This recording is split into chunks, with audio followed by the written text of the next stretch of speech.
जर आपली भक्ती खरी आहे, आपली श्रद्धा भगवंतावर खरी आहे, आपलं मन साफ आहे, तर जे आपण विचार करतो ते नेहमी भगवंत घडवून आणतात. हे आज मला या गोष्टीवर खूपच विश्वास झालेला होता.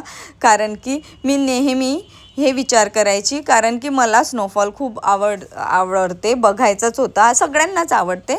आणि मी नेहमी जेव्हा स्नोफॉलबद्दल विचार करायची तर हेच विचार करायची की मला माझ्या लाईफचा फर्स्ट स्नोफॉल केदारनाथमध्येच बघायचा आहे.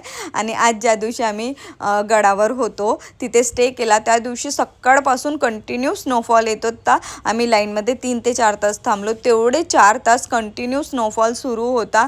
आणि या स्नोफॉलमध्ये इतकं सुंदर तिथलं वातावरण आणि इतके सुंदर दृश्य होते, खूप सुंदर ते दिसत होतं. आणि स्नोफॉल जेव्हा थांबला तेव्हा ते मंदिराच्या मागचे जेवढेही पहाड होते ते वाईट आणि जे म्हणतात ना की केदारनाथ म्हणजे स्वर्ग आहे, ते खरंच स्वर्गासारखं दिसत होतं. तर 4 तास लाईनमध्ये लागल्यानंतर आमचे स्पर्श दर्शनसुद्धा झाले. हे म्हणजे खूप मोठी भाग्याची गोष्ट आहे की आम्ही 2दा गेलो आणि दोन्हीदा आमचे स्पर्श दर्शन झालेले. त्यानंतर दर्शन झाल्यानंतर आम्ही काही फोटोज वगैरे क्लिक केल्या सगळ्यांनी. आम्ही स्नोफॉल कंटिन्यू येत होता तरीही आम्ही साडी घालूनच गेलो होतो दर्शनाला. आणि आमची किस्मत एवढी चांगली की आमचे दर्शन झाले आणि पूर्ण स्नोफॉल बंद झाला आणि वेदर पूर्ण साफ झाला, तर आम्ही फोटो वगैरे पण त्या साडीवर काढू शकलो खूप छान पद्धतीने. आणि मग आजूबाजूचे दर्शन केले. त्यानंतर नाश्ता केला आणि आम्ही निघालो आमच्या खालच्या उतरण्याच्या वाटेच्या रस्त्याला. तर उतरताना पण काल खूप पाऊस येत होता, बट आज पाऊस एकदम कमी होता, थोडा अदामदात येत होता.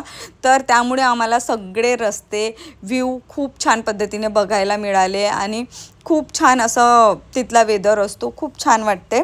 तर माझ्या मते तुम्ही जेव्हा पण केदारनाथची यात्रा करता, नेहमी लक्षात ठेवा की जेव्हा यात्रा स्टार्ट होते त्या 2 महिन्यात न जाता त्याच्यानंतर जो पावसाळा येतो 2 महिन्याचा, जुलै आणि ऑगस्ट, ते 2 महिने म्हणजे 4 महिने स्किप करून, कारण की यात्रा 6 महिने चालू असते, तर ते 4 महिने स्किप करून तुम्ही सप्टेंबर ऑक्टोंबरमध्ये यात्रेला जा. तेव्हा रश कमी असतो, गर्दी कमी असतो आणि दर्शनही चांगले होतात आणि व्ह्यूज पण खूप छान बघायला मिळते आणि धक्कामुक्की नाही होत. कारण की स्टार्टिंगला जेव्हा जाते तेव्हा एवढी गर्दी असते की लोकांना प्रॉपर दर्शनसुद्धा नाही होत आणि आपण मग दुसऱ्यांना ब्लेम करतो.